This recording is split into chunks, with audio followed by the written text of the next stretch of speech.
Hello and welcome back in Smart Work Labs. So this is the question of CSAT challenge.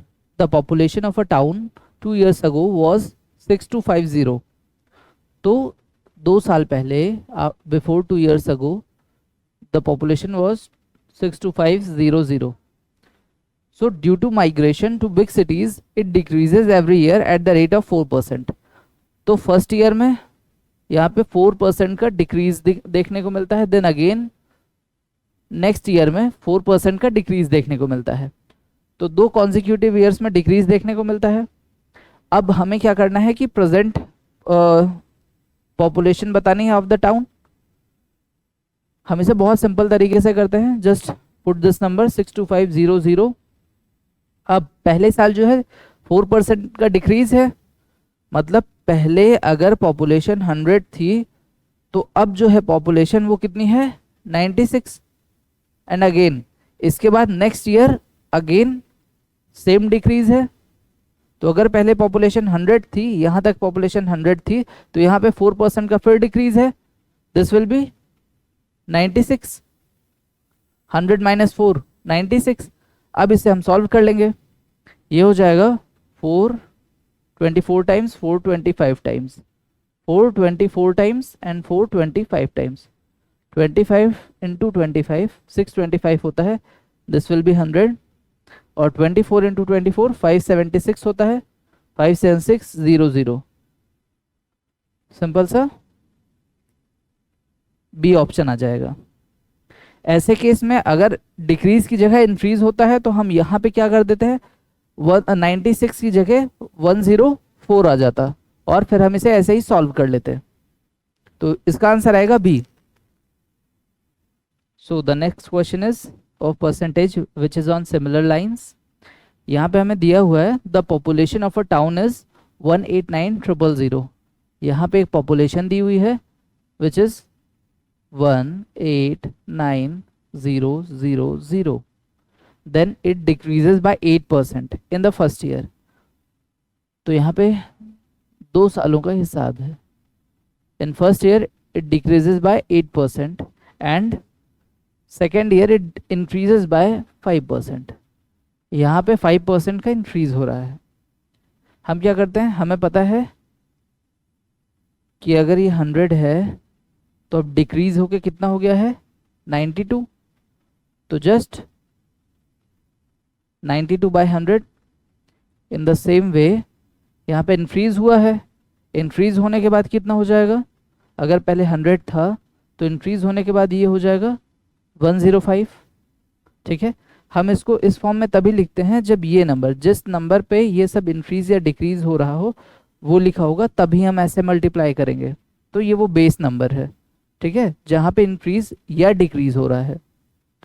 ठीक है, अब इसे हम solve कर लेंगे, जस्ट 0 0 कैंसिल, देन 1 0, ये भी कैंसिल। अब 521 times 52 times 246 times, this is 189 into 46 into 21।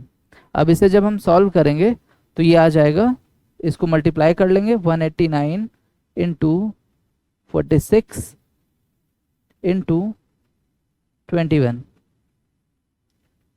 ठीक है, ये आ जाएगा आंसर ए 182547 इसको सॉल्व करने के बाद। ठीक है, आंसर ए आएगा इसका। This question again is question of percentage. यहाँ पे क्या है, the present population of a country estimates to be 10 crores।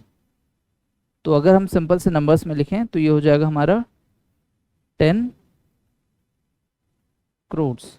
ठीक है, अब ये इंक्रीज करता है, ये इंक्रीज कितना करता है 13.31 crore हो जाता है। तो अगर पहले 100 है और ये नेक्स्ट 3 years तक इंक्रीज करने के बाद ये 13.31 crores होता है। तो पहले 10 crores था, 10 crores के बाद 13.31 crores हो जाता है और ये लगातार 3 सालों तक इंक्रीज करता है consistently. The uniform rate of growth पूछा है यहाँ पे।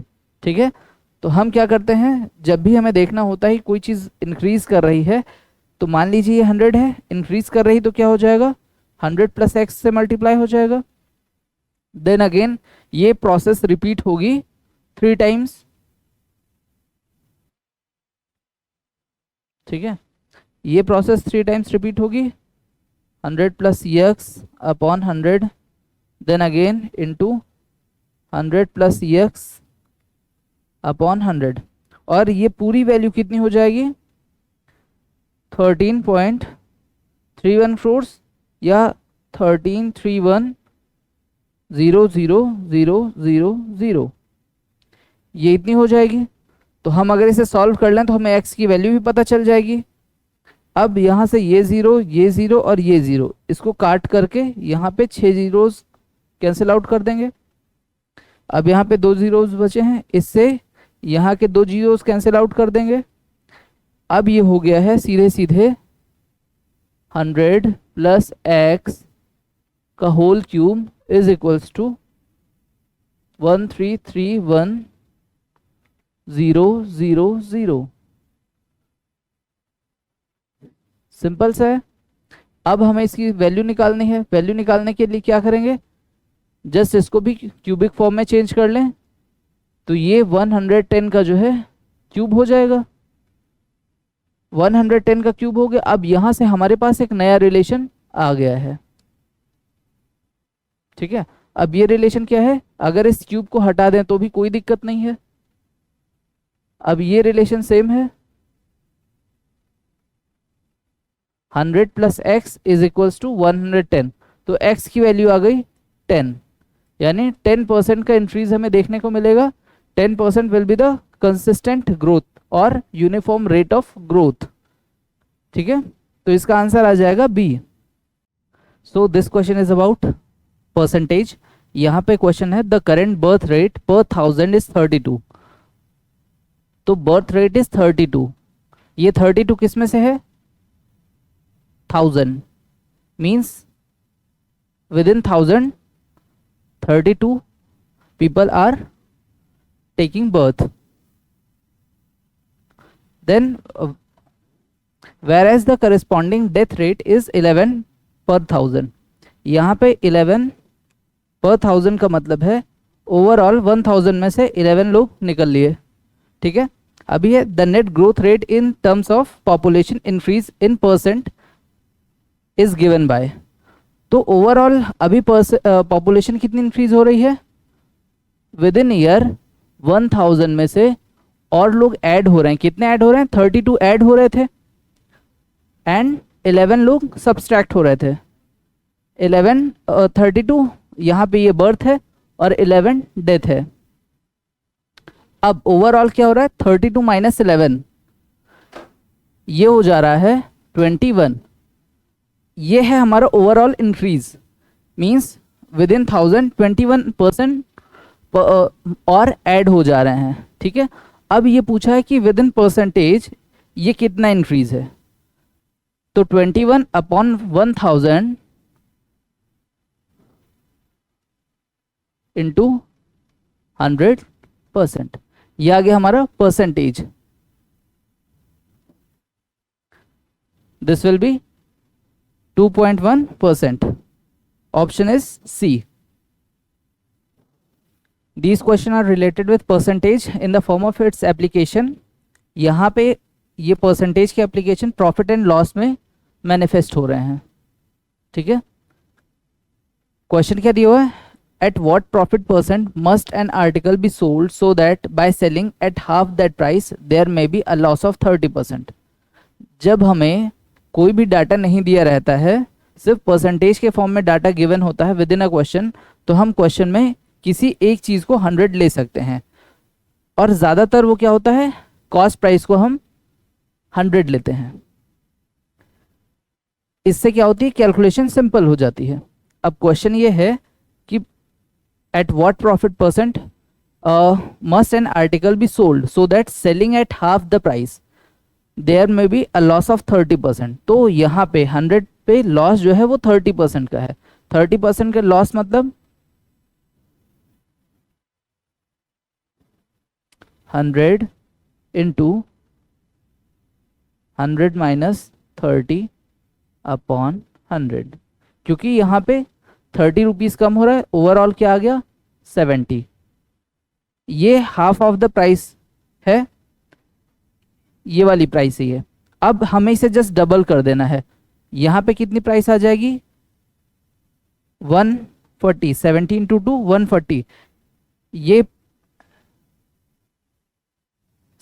ठीक है, ये शुरुआती सेलिंग प्राइस है हमारा, जहां पे हमें प्रॉफिट हो रहा था। अभी इसका हाफ किए थे तो यहाँ पे 30% का लॉस हो जा रहा था, तो यहाँ से हम निकाल लिए कि ये लॉस वाला ESP या यानी सेलिंग प्राइस क्या है, तो 100 इंटू 100 माइनस 30 अपॉन 100, यह आ गया था हमारा 70। अब यहाँ से डबल कर दिए 140, ये ओवरऑल प्राइस आ गई। अब पूछा है यहाँ पे कि what profit percent must an article be sold, कितने प्रॉफिट परसेंट पे बेचा जाना चाहिए था, तो ये प्रॉफिट पूछ रहा है, तो ये हो जाएगा selling price minus cost price, that will be 40 upon, कभी भी प्रॉफिट या लॉस निकालते हैं वो निकालते हैं हम कॉस्ट प्राइस पे, तो यहां पे ये हो जाएगा सीधे सिंपल 100 इंटू 100%, आंसर इज 40%। यहां पे 40% आंसर आ गया, तो इस क्वेश्चन का आंसर होगा सी।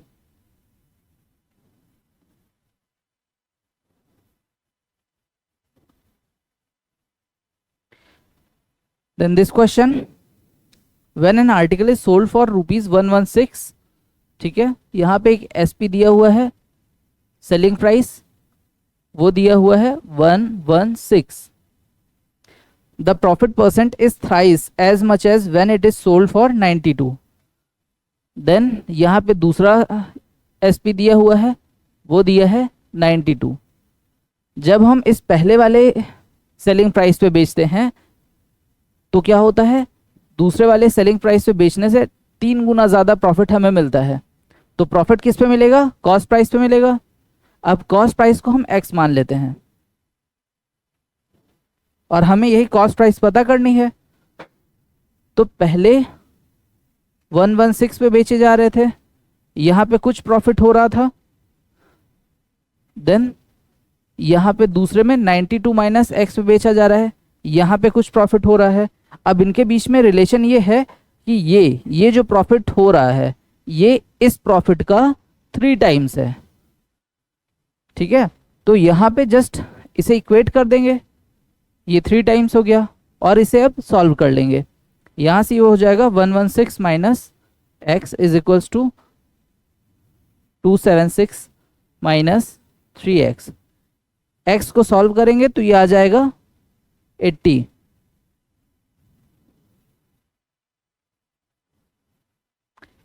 आ जाएगा हमारा कॉस्ट प्राइस, तो आंसर आएगा D.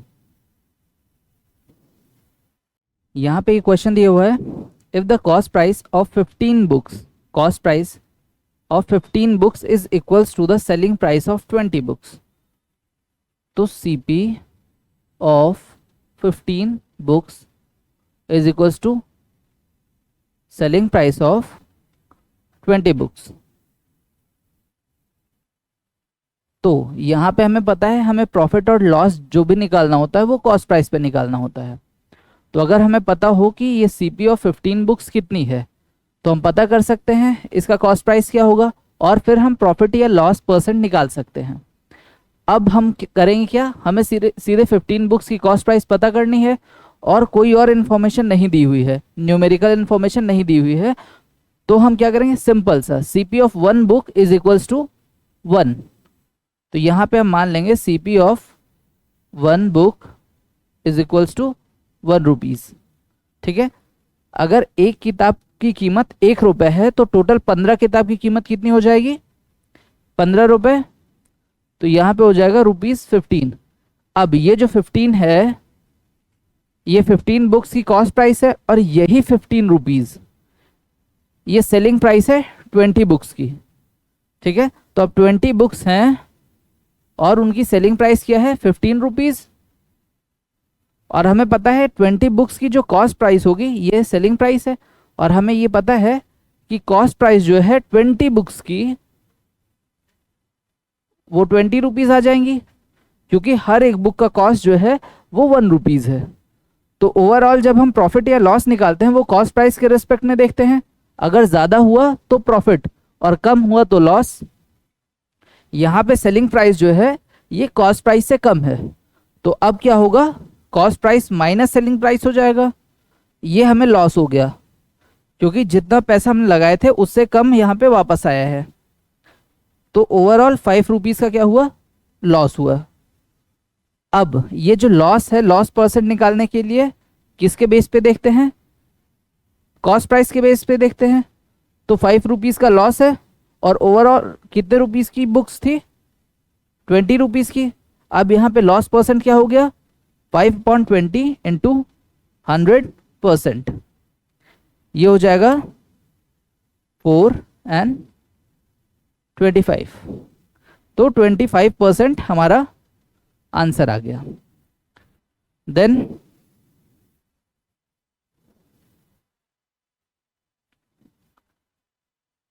Next question, the cost price of 20 articles is same as the selling price of X articles. ये सेम पुराने क्वेश्चन के ही बेसिस पे है। अब यहाँ पे कॉस्ट प्राइस ऑफ 20 आर्टिकल्स दिया हुआ है, 20 आर्टिकल्स, और ये किसके बराबर है, ESP ऑफ X आर्टिकल्स। ठीक है, अब हमें पता है कि अगर हम एक आर्टिकल का प्राइस 1 रुपये मान लें तो CP ऑफ 1 आर्टिकल ये 1 रुपीज़ हो गया। अब हमारे पास 20 आर्टिकल्स हैं, तो उनका टोटल जो CP हो जाएगा वो 20 हो जाएगा। और यहाँ पे जो X आर्टिकल्स है, नंबर ऑफ आर्टिकल्स X हैं, क्योंकि यहाँ पे इसकी जो प्राइस है वो इसके बराबर है, मतलब कि cost price of 20 articles is selling price of X articles. तो X आर्टिकल्स की जो सेलिंग प्राइस है वो भी 20 रुपीज़ हो जाएगी। 20 रुपीज़ की आ गई X आर्टिकल्स की सेलिंग प्राइस। अब यहाँ पे एक ट्विस्ट है, यहाँ पे हमें सिर्फ प्रॉफिट परसेंट दिया हुआ है और निकालना है कि ये X कितने आर्टिकल्स होंगे। प्रॉफिट परसेंट दिया हुआ है, तो 20 में टोटल कितना प्रॉफिट हुआ था, 25% का। ये अगर हमें CP पता हो, CP पता हो तो हम पता कर सकते हैं कि 25% बढ़ने के बाद ये 20 रुपीज़ हो गया। तो CP ऑफ X आर्टिकल्स कितना हो जाएगा, 20 इंटू 100 अपॉन 125। इसे सॉल्व कर लेंगे तो CP ऑफ X आर्टिकल जो है, CP ऑफ X आर्टिकल्स ये आ जाएगा 16। ठीक है, अब 16 रुपीज़ आ गया कॉस्ट प्राइस X आर्टिकल्स की, और हमें पता है हर एक आर्टिकल 1 रुपए का है, तो हर एक आर्टिकल का कॉस्ट प्राइस जो है CP of 1 article is equals to 1 rupees है। तो CP ऑफ 16, यहाँ पे 16 रुपीज़ के कितने आर्टिकल्स मिल जाएंगे, 1 रुपए में 1 आर्टिकल, तो 16 रुपए में 16 आर्टिकल मिल जाएंगे, टोटल 16 आर्टिकल्स हो गए। तो आंसर आ गई B। यहाँ पे हमारे सामने क्वेश्चन है, a vendor buys pens at a rate of 4 for ₹5।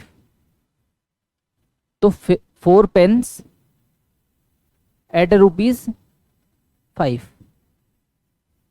ठीक है, तो यहाँ पे उसको 1 पेन की ओवरऑल कॉस्ट कितनी पड़ी, 5/4। ये हमारा CP हो गया, cost price. Then again sells at a rate of 4 for ₹6। तो अगेन यहाँ पे 4 पेन्स जो है वो 6 रुपीज़ की सेल करता है, तो 1 पेन का सेलिंग प्राइस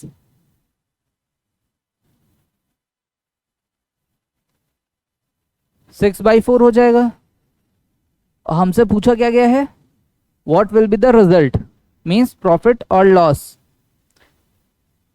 यहाँ पे सबसे सिंपल है, हमें पता करना है सेलिंग प्राइस ज़्यादा बड़ा है या कॉस्ट प्राइस ज़्यादा बड़ा है।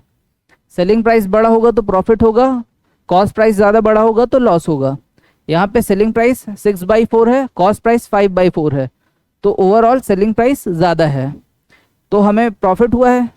तो प्रॉफिट होने पे क्या हो गया, 6/4 minus 5/4, selling price minus cost price, ये ओवरऑल प्रॉफिट आ गया हमारा। ओवरऑल प्रॉफिट कितना आया, 1/4, तो हमारा ओवरऑल प्रॉफिट आ गया 1/4। और हमारी कॉस्ट प्राइस ऑफ 1 पेन कितनी थी, ये प्रॉफिट ऑफ 1 पेन आया है, तो कॉस्ट प्राइस ऑफ 1 पेन 5/4 है। और हमें निकालना है परसेंटेज में, तो ये हो जाएगा 5/4 इंटू 100%। अब इसे सॉल्व कर लेंगे, ये सॉल्व करने के बाद आ जाएगा 1 इंटू 4 अपॉन 5 इंटू 4 इंटू 100%। 4 से 4 कैंसिल, 5 से 100, ये 20% गेन आ गया। ठीक है, इसका आंसर है सी।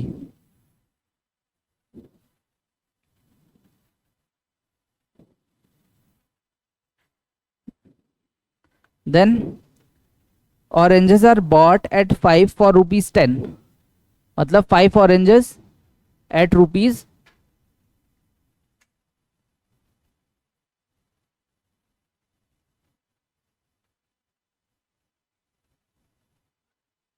जब 5 ऑरेंजेस 10 रुपीज के मिल रहे हैं तो 1 ऑरेंज कितने का मिलेगा,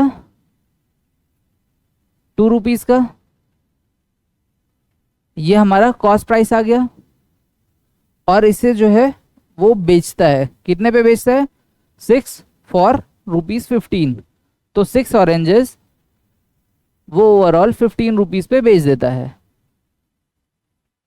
अगर हमें सेलिंग प्राइस निकालनी है एक ऑरेंज की, तो 15 को 6 से डिवाइड कर देंगे, यह आ जाएगा 2.5, 2 रुपीज 50 पैसे। ठीक है, अब हमें निकालना है प्रॉफिट या लॉस परसेंट। तो हम देखेंगे कॉस्ट प्राइस बड़ी है या सेलिंग प्राइस बड़ी है। तो ओवरऑल जब हम देखते हैं तो यहाँ पे सेलिंग प्राइस है 2 रुपीज 50 पैसे और कॉस्ट प्राइस है 2 रुपीज, तो यहाँ पे सेलिंग प्राइस ज़्यादा बड़ी है, तो यहाँ पे प्रॉफिट हो रहा है। और प्रॉफिट कितना हो रहा है, 50 पैसे का, 0.5। ओवरऑल प्रॉफिट हो किस पे रहा है, कॉस्ट प्राइस पे, दैट इज 2 रुपीज। पुट कर देंगे हम यहाँ पे 100%, इसे सॉल्व कर लेंगे, आंसर आ जाएगा हमारा। तो जस्ट यहाँ से डेसिमल को हटा करके यहाँ पे 0 एक और ऐड कर देंगे, 25 ज़ा 100, 5 5 ज़ा 25, ये आ जाएगा 25%। ठीक है, आंसर आ जाएगा A. So the question is a man bought apples at a rate of 8 for ₹34। तो 8 एप्पल्स 34 रुपीज के मिल रहे हैं, and sold them at a rate of 12 for ₹57। 12 apples at a rate of 57। यहाँ पे हम कॉस्ट प्राइस निकाल लेंगे एक एप्पल की। तो अगर 8 एप्पल्स 34 रुपीज में मिल रहे हैं तो एक एप्पल यानी 1 एप्पल कितने में मिलेगा,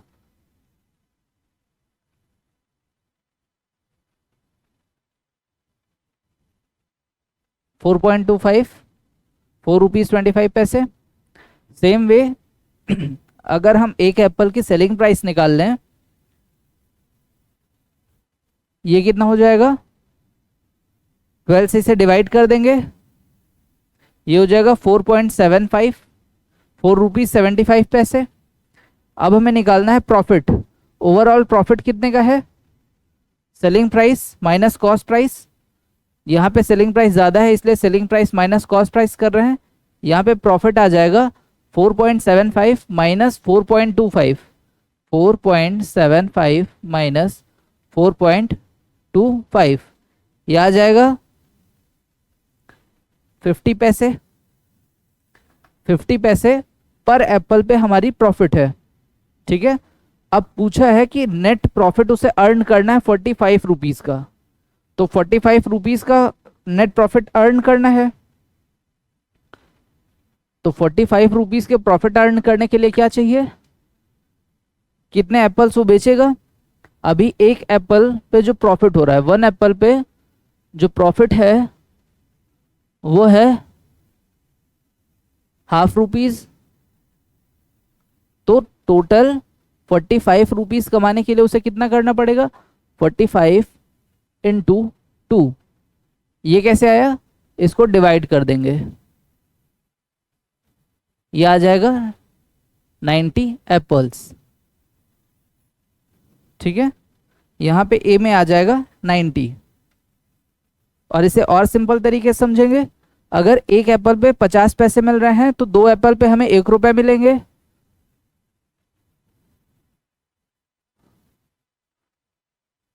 दो एप्पल पे हमें 1 रुपए मिल रहे हैं, और 45 रुपए कमाने के लिए इसमें 45 से मल्टीप्लाई कर दें, और इसमें 45 से मल्टीप्लाई किए तो इसमें भी 45 से मल्टीप्लाई कर दें। ये आ जाएगा टोटल 90 एप्पल्स। 90 एप्पल्स में उसको ओवरऑल 45 रुपीज का प्रॉफिट होने वाला है, ठीक है। आंसर इसका आ जाएगा A. So this question, Prateek sold a music system to Kartik at 20% gain. तो प्रतीक ने x रुपीज में कोई म्यूजिक सिस्टम खरीदा होगा और उसे कार्तिक को बेचता है एट 20% गेन। 20% गेन हो गया, मतलब पहले अगर 100 का रहा होगा तो अब कितने का हो गया है, 120 का हो गया है। And Kartik sold it to Swastik at 40% gain. अब ये हमारा प्रतीक था, ये हमारा कार्तिक है, और ये अगेन आगे ही से बेचता है at it to Swastik at 40% gain. यहाँ पे 40% के गेन पे बेच देता है, ठीक है। अब ये 140 कैसे हो गया, अगर ओवरऑल ये 100 था तो अभी 40 रुपीज इसको एक्स्ट्रा मिल गए हैं, तो ये हो गया हमारा 140। अब ओवरऑल जो नई प्राइस आती है इसके बाद ये आ जाती है 10500। तो स्वास्तिक हमारा इसे 10500 में खरीदता है। अब क्वेश्चन ये पूछा है कि प्रतीक ने इसे कितने में खरीदा था, तो जो ये x है यही प्राइस पता करनी है हमें। तो हम सिंपल सा लिख देंगे x is equals to 10500 into 100 upon 120 into 100 upon 140। तो ये हो गया 0 से 0 कैंसिल, 0 से 0 कैंसिल, 4 3 जा 12, 25, 3 3 जा 9, 3 5 जा 15, 7 2 जा 14, 7 5 जा 35, 500, देन 2 से अगेन ये कैंसिल हुआ, 250, 250 इंटू 25, ये हो गया 250 इंटू 25, 25 इंटू 25 625, और एक जीरो और एक्स्ट्रा, ये हो गया 6250। आंसर है ए। तो the question is a manufacturer sells an article to a wholesale dealer at a profit of 20%। तो मैन्युफैक्चरर किसी आर्टिकल को सेल करता है एक डीलर को at a price of 20%, then wholesale dealer sells it to a retail merchant at a loss of 5%। पहले manufacturer wholesale dealer को sell करता है at a rate of 20%, then wholesale dealer वापस रिटेलर को सेल करता है eight loss of 5%। तो हमें क्वेश्चन पूछा गया है फाइंड द रिजल्टेंट लॉस और प्रॉफिट। तो यहां से यहां तक में लॉस या प्रॉफिट कितना हुआ ये हमें पूछा गया है।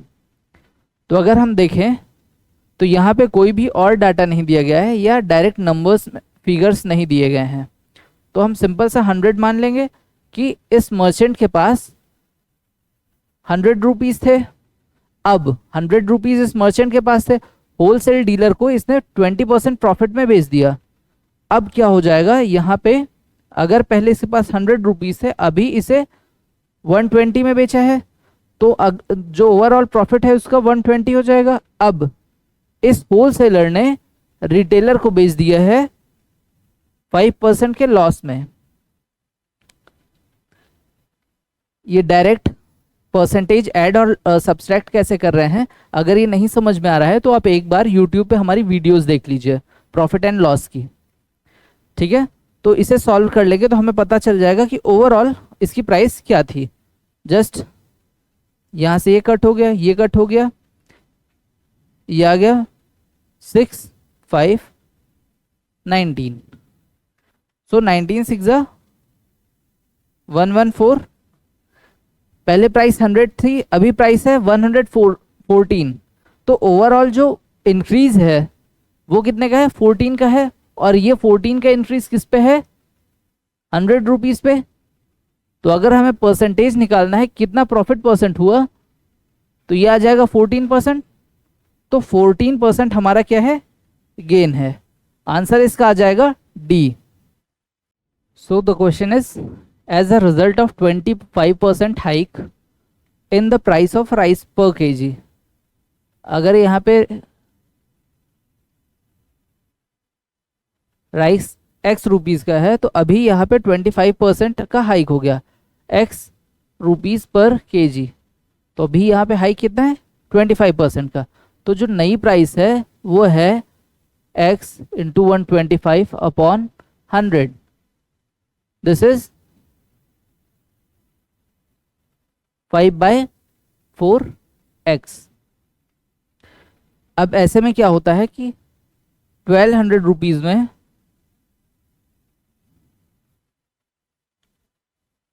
विद इन 1200 रुपीज पहले अगर सम केजी ऑफ राइस खरीदा जा रहा था, तो अभी इसी 1200 रुपीज पे जितना राइस खरीदा जाता है वो 6 केजी लेस होता है। मैंने इसे पहले क्यों रखा है, इसे बाद में क्यों रखा है, क्योंकि यहाँ पे ये प्राइस ज़्यादा है, बाद में प्राइस हमारी इंक्रीज हो गई है, तो अब 1200 रुपये में जब पैसे कीमत ज़्यादा हो गई है तो 1200 रुपये में अब कम केजी ऑफ राइस मिलेगा, तो यहाँ पे number of KGs of rice decrease हो जाएगी, इसीलिए यहाँ पे ये ज़्यादा होगा 1200 upon x minus 1200 upon 5/4x। इसे हम सॉल्व कर लेंगे, ये हो जाएगा 1200/x माइनस